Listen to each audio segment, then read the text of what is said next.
नमस्कार दोस्तों, आज मैं बताने जा रहा हूं कि वोट चोरी होता है या नहीं। अभी अभी दोस्तों पश्चिम बंगाल में चुनाव हुआ, लेकिन वह अभी तक वोट चोरी का आरोप लगते ही रह रहा है। लेकिन सच बात यह है कि ममता बनर्जी के खिलाफ वहां के जनता में सन 2021 में ही रोष पैदा हो गया था और ममता जी का तुष्टीकरण की राजनीति ही उनको हरवाने का काम किया। तुष्टीकरण का भी दोस्तों देखो एक सीमा होती है। इतना तुष्टीकरण पश्चिम बंगाल में हो गया कि वहां का डेमोग्राफी ही पूरा का पूरा चेंज होने लगा।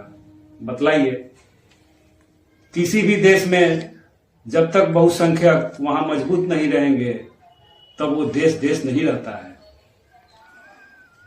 कोई भी देश धर्म के आधार पर ही आज सगर मजबूत हुआ है।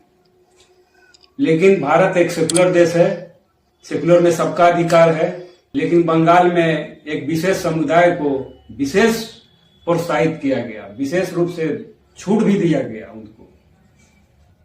वहां के बहुसंख्यक लोग को प्रताड़ित किया गया। उसका जीता जागता मिसाल बहुत सारी हैं। आर्टिकल हुआ, संदेश खाली हुआ, बहुत सारी ऐसी घटनाएं घटी जो वहां के बहुसंख्यक लोग में रोष पैदा हुआ। 2021 से ही यहाँ पर चलने लगा रोष उन लोगों का। इसके कारण ममता बनर्जी एक तुष्टीकरण की राजनीति की ओर बहुत तेजी से बढ़ रही थी। आज उसी का परिणाम है कि ममता बनर्जी 80 सीट लेकर के ही सिमट गई और हारने के बाद चोरी का इल्जाम, सेंट्रल फोर्स, तो चुनाव आयोग, ये सब देखिए, ये सब पुराना हथकंडा है। अब ये सब जनता के में नहीं चलेगा।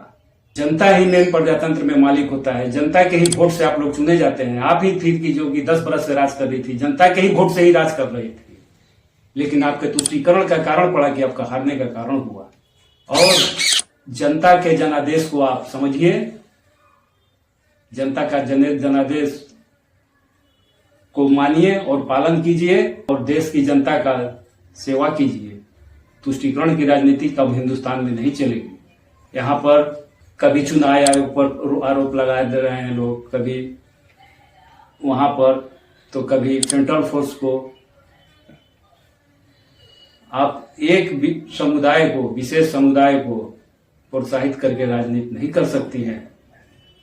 ठीक है दोस्तों, आज जो है आपका मेरा ये जो सलाह जो है आपको कैसा लगा? आप लोग को अच्छा लगा होगा तो